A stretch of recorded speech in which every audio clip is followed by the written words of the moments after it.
Welcome to the Practice Brave podcast. I am the host, Brianna Battles, founder of Pregnancy and Postpartum Athleticism and CEO of Everyday Battles. I'm a career strength and conditioning coach, entrepreneur, mom of 2 wild little boys, and a lifelong athlete.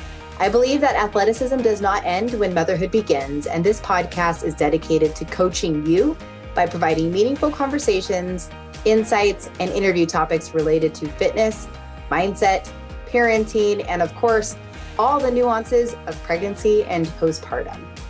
From expert interviews to engaging conversations and reflections, this podcast is your trustworthy, relatable resource for learning how to practice brave through every season in your life.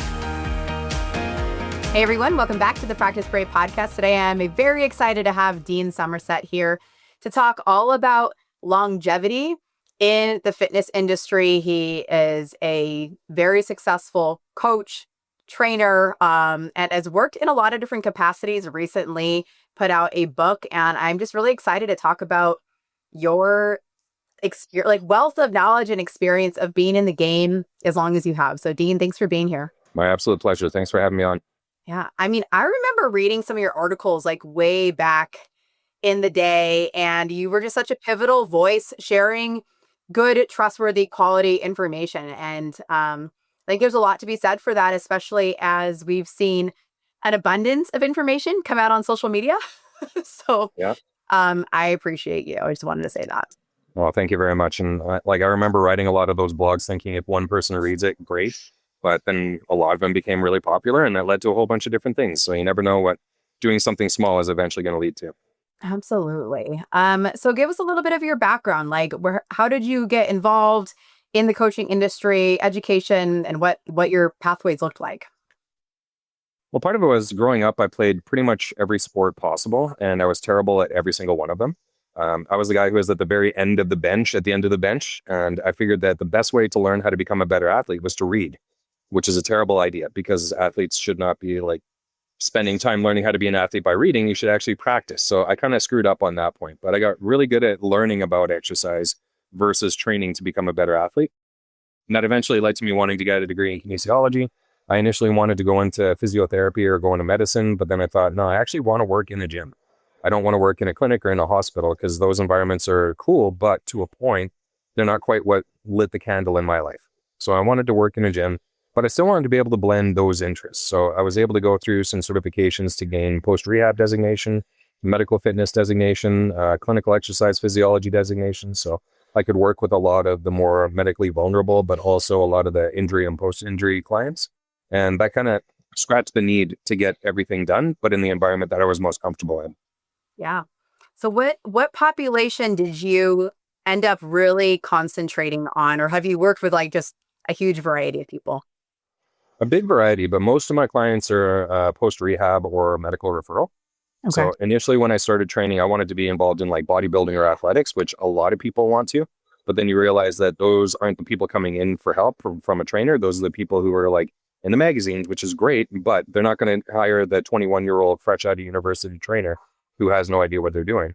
It's going to be the people who work in an office tower who have a sore shoulder, a sore back, a sore hip, their second knee replacements, maybe a disc herniation, that kind of stuff. So those are the people who were paying the bills. So I wanted to be able to learn more about those individuals so that I could get better service for them, but also get more clients from their sources, but then also be able to expand my repertoire to work with more of the people who are coming through the door. Yeah, absolutely. And I mean, that seems like, you were really kind of ahead of the game in terms of thinking big picture on how to have longevity as a coach, is almost like niching down. So then you could kind of further expand as time goes on. So what were the different capacities? So many people listen to this podcast and they're maybe they went to school for exercise phys or kinesiology. And at least when I graduated, and still I think in a lot of ways, I don't know if you relate, but there was no entrepreneurial path. It was very much, you're going to go to physical therapy school or maybe corporate wellness or just very PE teacher. There were not a lot of entrepreneurial pathways to kind of create your own name, your own brand, and your own, focus of coaching. What was that your experience? Yeah, and I graduated university in 2004, which predates Facebook, predates YouTube, predates all social media. So there wasn't really anything in the fitness industry specific to that point, other than like IRSA, which is the International Health Sport and Racket Association, which just ran health clubs. So there wasn't anything about personal training studios, personal training business. If you had a gym that had personal training, it was more like an afterthought add-on. So it wasn't something where it was a department. It was, well, this guy seems to know what he's doing in training.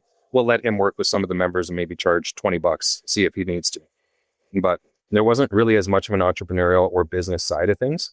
And as social media started to take off, as successful businesses started to get a little bit of a foothold and be able to say, here's how we do things, here's what separates us and makes us stand out, makes us unique, more people were able to get that approach. So I think that there was a lot of people who viewed personal training as, if you are a trainer, you either own your own studio or you work with pro athletes, or you're the bottom of the barrel who work at commercial gyms. Like, nobody who's a good trainer works at a commercial gym. I worked at a commercial gym for the first 14 years that I was a trainer, and I was able to establish myself really well in there while writing blogs, while teaching workshops all over the world, while doing conference presentations, while being able to build out referral networks. So it kind of changed the concept of where you should or shouldn't work. And part of that was just being able to say that I didn't want to have the huge overhead of running my own studio. I wanted to have zero overhead and be able to leave at the end of the day and not have a care in the world anymore. Yeah, I think that's so valuable for coaches to hear that, like, it's actually okay to have a job and like be an employee and work somewhere, and you can still have a personal brand. It's only going to elevate both sides of things. And again, a little bit ahead of your time, I think, in that approach. Yeah. And part of it was also like working with the company that I was with to be able to say, how can I do this without stepping on your toes?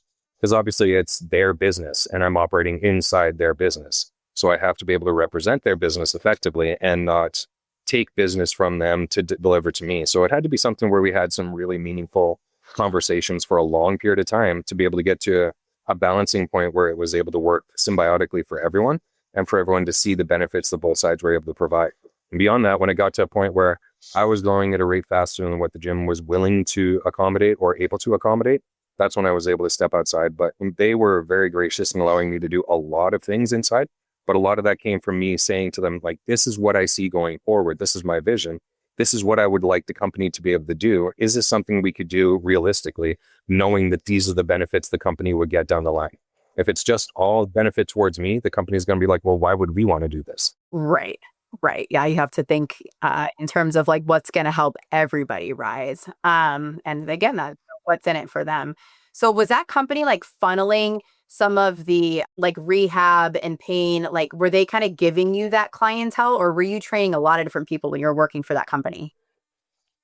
Initially, that's how it worked at that one gym. Now, this was a gym that had, I think, 20 locations across all of Alberta. At a certain point, I was able to start taking over a lot of the continuing education within the company to be able to teach other trainers what to do with these different situations. And then we created a bit of a directory where we could have trainers in each locations who could work with medical referrals because they had taken the core courses to know what to do and they had the basic competencies. So essentially, I was able to go from being just a trainer working with the individual clients to running a program within the company that was benefiting the company to expand the repertoire of the trainers, to creating a certification process that will allow people to say, these trainers have achieved at least basic competencies in these considerations to work with referrals. And when we got to that point, it opened a lot of doors for physical therapists, chiropractors, medical doctors to refer people into the company, knowing that there would be people there to take care of them. Yeah, that could actually support that.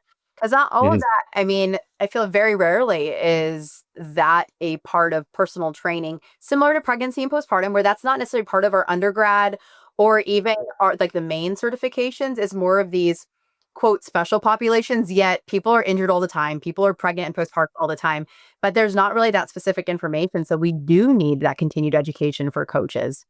Yeah. I remember in my degree, I took a sports injuries course and we had, I think, 10 different guest lecturers who came in and each of them taught us about RICE. 10 different times we learned about rest, ice, compress, elevate, and that was about it. Like there was a couple of other courses that had an injury component, but all of them were like, don't touch injuries, don't work with injuries, don't be around injuries, don't look at injuries, don't be out negative around injuries. It's just like, don't touch them or even consider it, except that people will come into you who have had an injury in the past that's stable, but is still a consideration. So it's not like you're doing physical therapy or you're doing medical interventions or providing medical care. You're providing training, but you have to understand what that individual is dealing with in front of you. If they have a torn rotator cuff from 10 years ago and they're bench pressing, you need to know what happens if that rotator cuff starts getting a little finicky. If they've had a knee replacement, but they want to get fit, does that mean they have to go only to physical therapy? No, they can come into the gym, but you have to understand what that knee replacement is going to limit them to do and what you should avoid. More people are post-injury than there are pre-injury. So you have to understand that, yeah, everyone who comes through the door is going to have something on their medical file one way or another.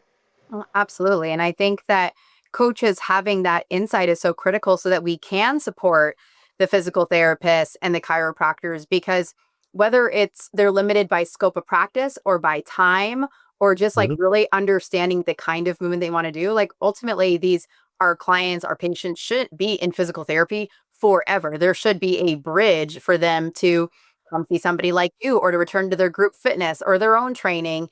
We have to like really find a way to connect the dots between what they're getting in a rehab setting with their PT and then the next step of working with a coach who gets it.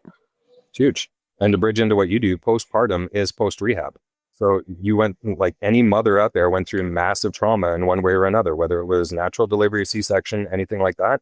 So there is a post-rehab component to that. So if you're saying, well, I don't want to work with injured clients, okay, well, you're not going to have any mothers working under you. You're not going to have any people who've had any injuries. So you better learn how to deal with injuries and postpartum individuals, because that's going to make up a huge chunk of your revenue every year. Oh, absolutely. Like everyone has their own sort of special consideration, but they're actually just really common considerations. And you got to have that skill set to understand, at least have some basic context and be emotionally intelligent enough, but also like physiologically intelligent enough to be able to like improve their overall quality of life, nevertheless, their long-term athletic performance goals. It's huge, huge. Yeah. And I mean, the funny thing is that the more you see the recommendations on different post-rehab, the more you see that they're all kind of the same. It's like when you deal with somebody who's had a heart issue, high blood pressure, diabetes, thyroid issue, anything like that, their cardiac recommendations are 70% heart rate max.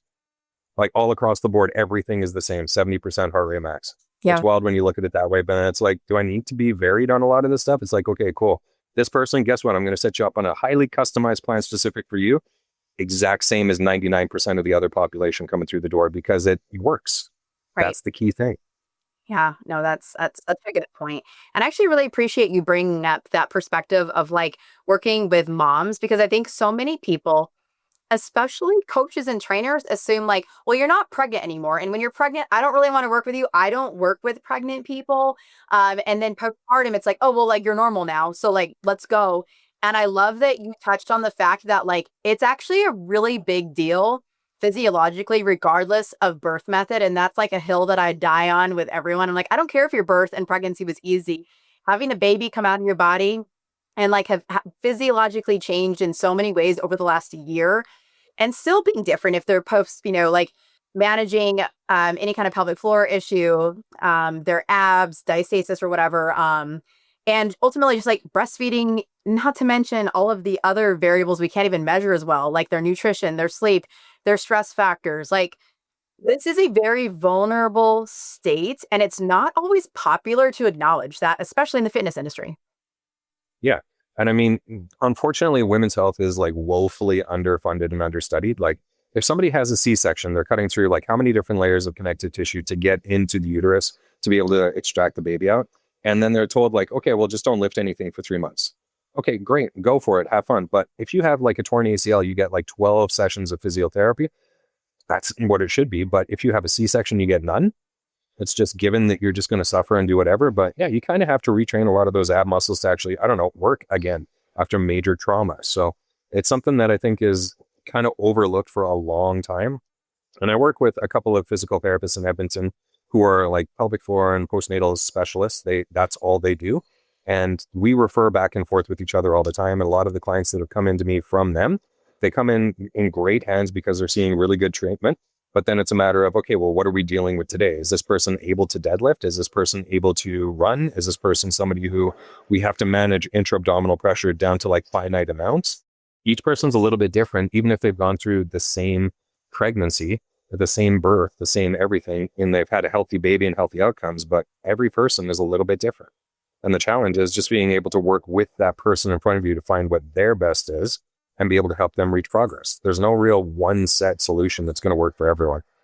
Absolutely. And something, that I coach a lot of my coaches on that have gone through the certification is like, it's not just looking at their pregnancy and the way that they had their baby, like their delivery. And it's not even looking at what they want to do as an athlete.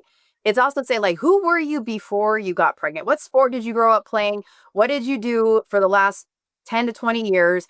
And then what was your pregnancy like? Because that's going to help me connect the dots on what your postpartum recovery needs to look like. All of those things, that ACL injury, that hip pain that you had, the SPD that you had during pregnancy, the tearing that you had, or whatever, all of these things are clues and insight on what your postpartum recovery needs to be like. And that's why there's no like one size fits all postpartum exercise program or series of exercises you can do that are just like, well, this will solve all the problems. And no, we are multifaceted humans.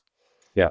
And I mean, everybody is going to have, if they've had multiple kids, they've had multiple births, which means multiple different scenarios to work through. So I had one client who has had 4 kids, which resulted in 4 episiotomies, as well as like a failed C-section approach that wasn't quite the one when the doctor got in there. They're like, nope, we can't do it this way. We got to go the other way. So 4 episiotomies, 4 natural childbirths, and 1 partial C-section out of 4 kids. It's like, there's a lot of stuff going on in that. So when we did a lot of the basic muscle testing on her, she was like, she could make them recruit when she really thought about it, but she had to really think about everything to get it on par. So it took us about 6 months just to establish that basic, like, okay, when you contract your muscles, this is how you do it. This is how you move. This is how you feel. And then we could actually start building on top of that. There's other people that I've worked with who came in who's like, they're off the charts on everything. Everything is exactly what you would want to see. But we were able to start deadlifting and lifting weights and running and doing all that within day 1. So everyone is different. Yeah, it's just like that foundation of like just that finding that neuromuscular connection again after your body has been so significantly altered, even just by growing a baby, like, that we lose so much of that. Even if you have a really good fitness baseline, it is still compromised a little bit. And this has just become not popular to say, but I feel like as coaches, we have to acknowledge that this is a big deal because culturally, we've been really dismissive of women's health and really dismissive of mothers in general, especially as it relates to exercise. I think you and I are fairly close to the same age. And it's like, I was one of the few women in the weight room in my early 20s. And that was only because I was a college athlete that I was even there. We've seen such an incredible upswing in women lifting and not needing to be convinced that exercise is beneficial for them. Like we're seeing more and more women in the gym, but it wasn't always like that. So now to see women who are like, yeah, I want to keep exercising through pregnancy. I want to get back to exercising as a mother. That's a very much part of my value system. We haven't had the medical community, the practitioner communities, and even aspects of the fitness community kind of catch up with that avatar person. Yeah. And the downside with the fitness industry is obviously like it plays catch up based on the needs of the market. So for the longest time, there wasn't that need until there was that need. So now the fitness industry is trying to catch up and trying to get ahead of the curve and trying to be like, what do we need to know about these people? Because there's so much information to know out there and there's so many different options that it's hard to stay on top of it, especially for a lot of young, inexperienced, relatively newer trainers who are like, well, you're pretty much drinking from a fire hose at that point. So if you're like, okay, now I need to understand about like exercise physiology, biomechanics, program design. Now let's throw that all on its head and start looking at things like post-surgical complications and follow-up pregnancies and all that kind of stuff. Then that's a lot of stuff to take in on a relatively short period of time, right? Yeah. And it's hard to get like buy-in, I think, not just from the client and the person who is postpartum or post ACL surgery or, kind of back pain, whatever it might be, like buy-in from them, but also the buy-in on the coaches, because I think coaches are like tempted to give them what they want instead of what they need. And then, afraid that they're going to lose that client if they're actually giving them, what they need in terms of rehab. So how have you navigated that in terms of like, hey, I know you don't really want to rehab and you'd rather get back to running or lifting or kind of pushing boundaries, but how do you go about explaining that process and getting that buy-in?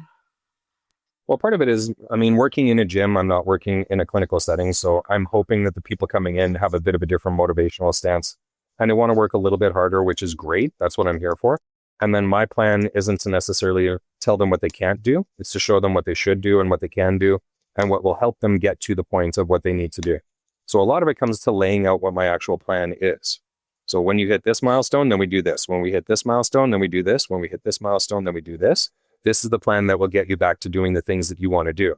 We have to take it step by step, but most of the time we can train really intense and get the person to scratch that itch that they're looking for that intense training as we go through that rehabilitative process. And that's really the cool part about training, is that you can meet people where they're at and absolutely obliterate them mentally, physically, spiritually, emotionally, and have them come back later saying, that was a great workout, but I didn't hurt afterwards.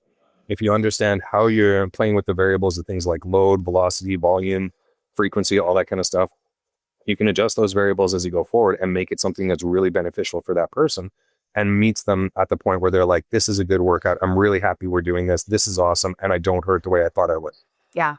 I think that's like the art of coaching, truly, that so many people haven't experienced because they've been taught that, like, either they're maybe not as supervised with their exercise routine because they're doing their own thing, or maybe they're in a class setting.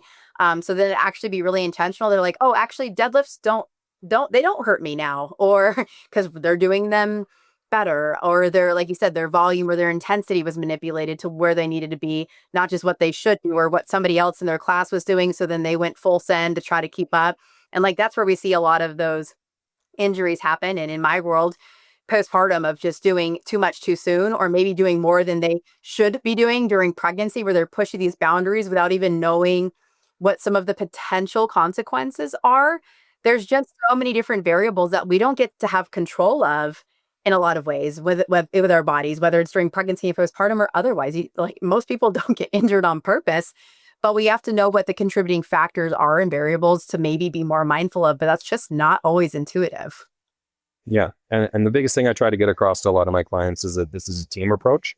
I'm not doing this to you. We're doing this together. And you need to communicate with me about what's going on. So if I ask you, like, how did you feel after the last workout? And you're like, good, I couldn't stand and walk for 3 days. Well, that probably isn't what we're going for right now. So that's good information to have, and I'm going to adjust accordingly. If I ask you, like, where do you feel these muscles, or where do you feel these exercises working? And you tell me here, here, and here. And I'm like, okay, something's off on that. We have to adjust around it. That's me trying to get the exercise better for you. It's not that you did it wrong. It's that I want to make sure you get better results from the specific approach. So the communication has to go both ways. I have to let you know why I'm doing something, but then you have to communicate what you feel from that in a way that allows me to adjust the programming and adjust the exercise to make sure you're getting the benefit from it. Yeah. I mean, and there's so much value to, I kind of call it like emotionally intelligent coaching, which it doesn't even have to be weird. It's just more of like knowing how to have a conversation with somebody and like gather feedback, verbal and nonverbal clues. But I don't feel like that is something that is really taught or highlighted enough for coaches in general, whether it's their certifications, their undergrad, what they're learning, unless they happen to have a really good mentor, or, they're kind of following the right group of people. But I mean, you and I have both seen the fitness industry change quite a bit over the last decade-ish. Mm-hmm. So what do you have to say about that piece, where it's not always intuitive on how to communicate like that? I mean, part of it is that, everyone's kind of going into more of like an online or Instagram style of training, where it's like, here's the exercise, go do it this way. And not too many people are like, okay, well, let's fine tune this. Let's dig into it. And then let's also talk about the person who's doing the exercise to dig into this. That's harder to do, but it gets better results at the end of the day, but it's really hard to scale. So if you're interested in building your online empire where you work for like 2 hours a day and train 20,000 people, emotionally intelligent training is probably not going to be something that you're interested in because it doesn't resonate with your audience. It might be something that if you're one-on-one or face-to-face with people, that's where it really clues in. If you're working small group to a point, but then you've only got so much time that you can spend on each individual. But it's something that I think a lot of trainers, if they want to establish deep, meaningful relationships with people, in person is going to be where they're seeing that. If they want to establish maximum scale with minimal interaction with individuals, then online and scale businesses are probably going to be the better way to go. Yeah. And the good thing is that there's options for everyone out there to do both, or to do one more than another based on what lights their candle. Yeah. So for me, I've done pretty much all of the different models.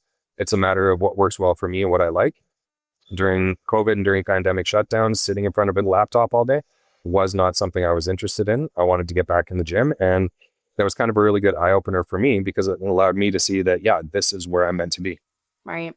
Yeah. And I think there's just so much to be said for, like, even if you're not necessarily doing a lot of one-on-one, your messaging and how we communicate online in our marketing and how we sell and how we speak to the masses, that can still be, through, I guess, an emotionally intelligent lens of coaching. And that's actually what I feel helps distinguish people, where I'm like, that's like a bunch of fluff and BS. And this person is like, they're showing their integrity without even having to show it. They're showing their expertise without even having to like proclaim it. I just think it goes a really long way in standing out amongst so much noise. And again, as somebody who's been in the game for so long, I think you can certainly speak to that. Yeah. I mean, you can definitely tell the people where it's like, all right, you got that from like a copywriting course, and I can definitely see the scale that you're using on that. But then there's people that actually speak from their heart. Like you were saying, you can tell the people that genuinely care and are willing to put things into place. But they're also the people who've gotten reps and reps and reps at working with people and understand what those people are concerned about. They're not just digging into like a survey result. They're like, okay, I know that a lot of my clients have this specific problem, and here's how I've been able to deal with it. So by just dealing with that directly, you're speaking to the emotional intelligence of the person on the other side. Yeah, absolutely. So what advice would you have for a new coach? Maybe they just graduated, they're a few years into coaching, trying to kind of find their way. What are some actionable steps that you would recommend a coach to take? Honestly, some of the best things you could do would be shadow people that you look up to, see what they do, see how they do their daily life, or see how they work with the people that they work with. There's pretty much unlimited options for shadowing. You can go shadow at a private personal training studio, in a commercial gym, in a medical setting, depending on what their information sharing policy is or how you're able to learn. If they have security clearance issues, then you have to check them through that. Maybe in for a physiotherapy session or a chiropractic clinic. Learn how other people do what they do and ask questions. The more you can form those relationships with those individuals and you get to know what they do and use that information that they give you willingly and freely to be able to better yourself, that's going to make you a better trainer, a better coach, a better therapist, a better practitioner, no matter what you do. So I've had people come and shadow me from like Europe, the United States, Canada, Australia. People just come to say, I want to see what you do. Yeah. And they're always willing to come as long as it's something that they want to learn from. And as long as it's something that doesn't take away from the session with the clients I'm working with, happy to have people watch. But I got most of my start by shadowing other people and learning what they do. So one system isn't going to teach you everything. It's going to be a matter of how many different systems can you learn from? And then where can you find the commonalities between them that then you can use to be able to say, this is an approach that seems to be consistent across the board. Absolutely. And then what would you say to a coach who's been in the game a while and now they're looking to scale? What do you think scaling can look like for coaches? Well, it could be a couple of different things. You could either take on new employees and take on multiple new clients, go from one-on-one exclusively to semi-private, go to large group, go to online, go to large scale online, create a product, release it, write a book, do anything like that that would allow you to reach a different audience than you would normally be able to reach. But the biggest thing is just making sure that you deliver value and service to those people.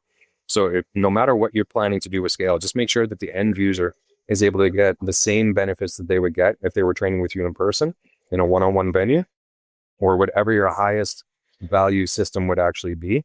Make sure that you're able to deliver that across the board and however you're able to do scale. And then what would you say to somebody who is intimidated to kind of niche down into working with more of a specific population? I think it's really tempting to be like, well, I can help everyone. Where you want to be able to like gather as many clients as possible and make yourself that available for everybody. But ultimately, there is value in niching down. So what would you say to somebody who's a little hesitant to do that? You're able to provide value to those people if you're able to understand what those people are going through and how you can reach them. So yeah, it's great to be able to say you can help everyone, but then you have to be able to specifically understand what those people are going through, talk their language, address their key pain points and considerations, but then also create an environment that allows them to flourish. So a hardcore bodybuilding gym may not be the best situation for somebody who's brand new postpartum, who's never lifted weights before. It might also not be a situation for somebody who's other. If they come into a very loud gym that's blasting hardcore rap music, they're probably going to get turned off the instant they walk in. If you're playing music from like the 60s, 70s, and 80s, they might be like, oh yeah, this is actually my place. So the environment plays as much of a role as anything. So understand what they're going through and make sure that you're able to meet their demands, meet their considerations and concerns, but also speak their language and create the environment that is most supportive to them. Yeah, absolutely. who is either has been your favorite client to work with, or a generalization of like, who's your favorite type of client to get at this point in life? Honestly, like I've had the pleasure of working with a really wide range of clients, and the clients that I love working with are the ones that consistently show up to train hard, are willing to communicate, and actually take pleasure in the process. The ones who are willing to ask questions and say, what is this working? Why am I doing it this way? I never view that as a challenge. It's more like they're wanting to learn. So the clients that want to learn and want to get better, they're the ones I want to work with. The clients who show up just because they feel like they're obliged to show up once a week for their one session a week, they're great, but they're not the ones that really spark that candle in me, spark that fire and make me want to get better at it. So also like working with clients that are more complex.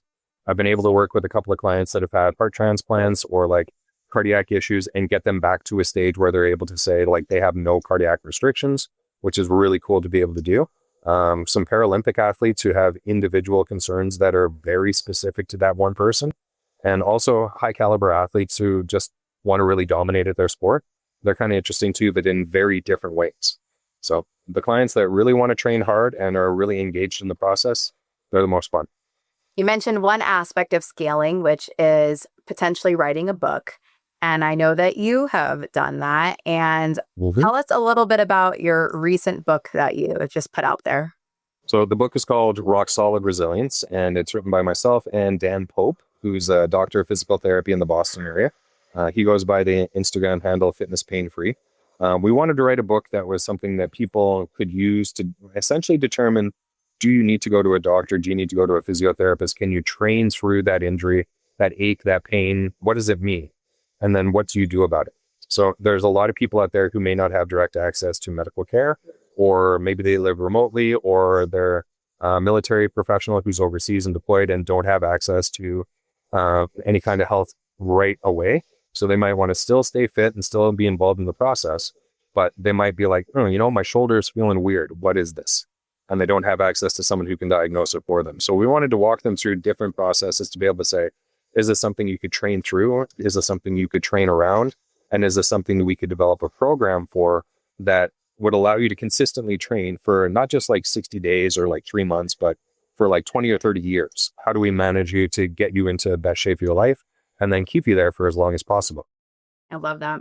And it's like really reflective of a sentiment I talk about, and I know I've read through you too. It's like, how can we help people pursue a lifetime of athleticism? And not just athleticism, but just like activity, have the longest quality of life. And so much of that is like just kind of really being intentional with our training and knowing how to listen to our body, and then actually working with it so that we're not working against it. So what are some suggestions that you have for the athletes listening, the gym goers listening that have a hard time navigating that? So the biggest thing is just making sure you track what you do.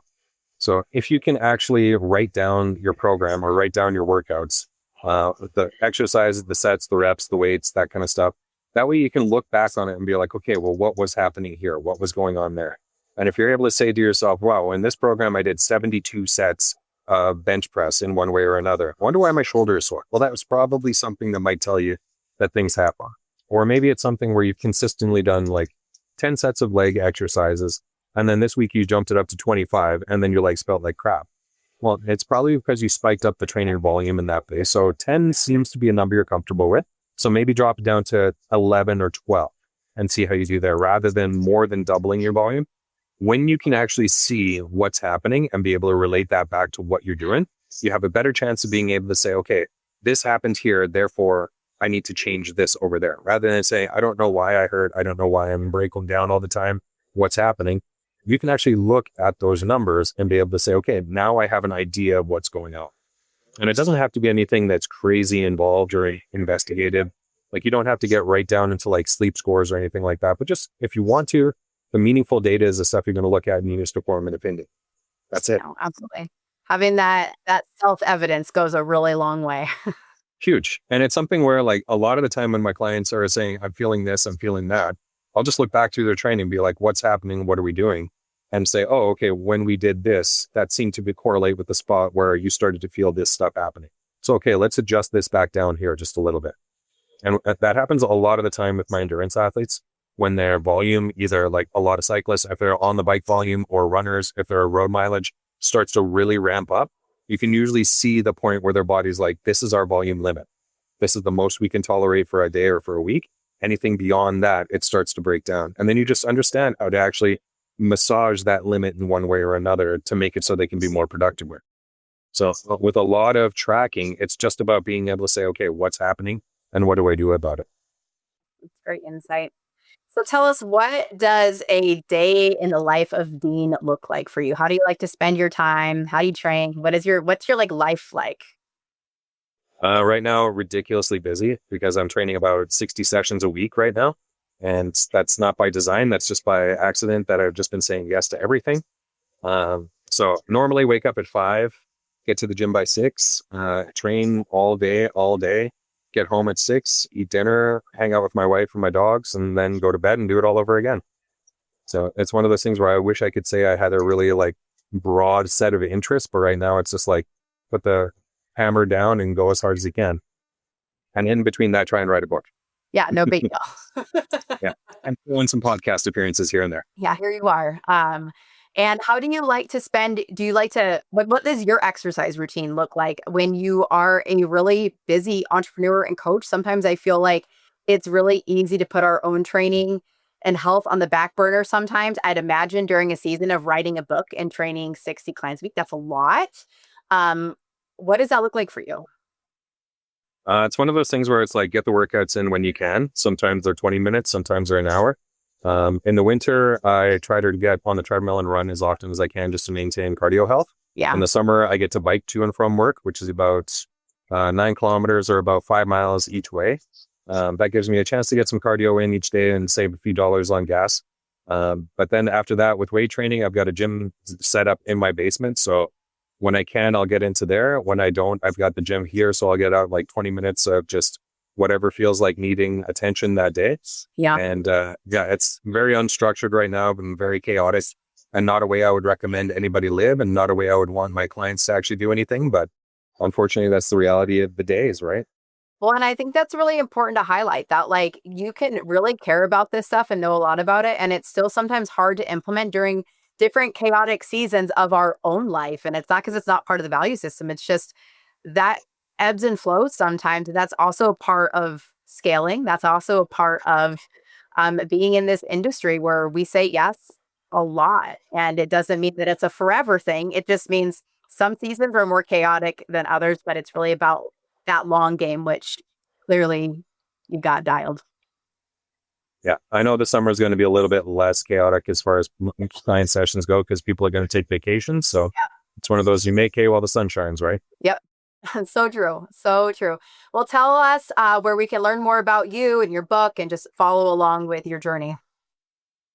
My website, deansomerset.com. If you want to go on Instagram, it's dsomerset1. I've got a YouTube channel, Summertime 23. And then the book, Rock Solid Resilience, is available anywhere you get books. Amazon, Barnes & Noble, Hudson's, Indigo chapters in Canada, or any of the local bookstores you like. Amazing. Well, congratulations on honestly just a lot of longevity in this field and for continually evolving what it looks like for you and for the rest of us. So thank you for all of that. And thank you for your time today.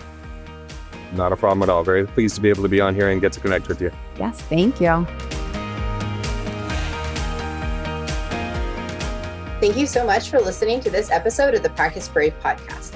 If you enjoyed the show, please leave a review and help us spread the work we are doing to improve the overall information and messaging in the fitness industry and beyond.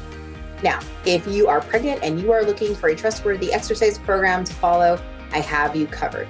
The Pregnant Athlete Training Program is a well-rounded program for pregnancy with workouts for each week that are appropriate for your changing body.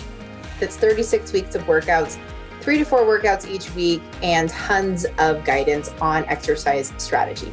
We also have an at-home version of that program.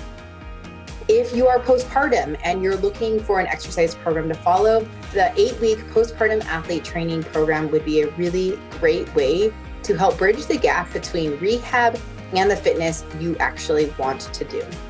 From there, we have the Practice Brave Fitness program, which is an ongoing strength and conditioning program where you get new workouts each week and have a lot of guidance from myself and my co-coach, Heather Osby.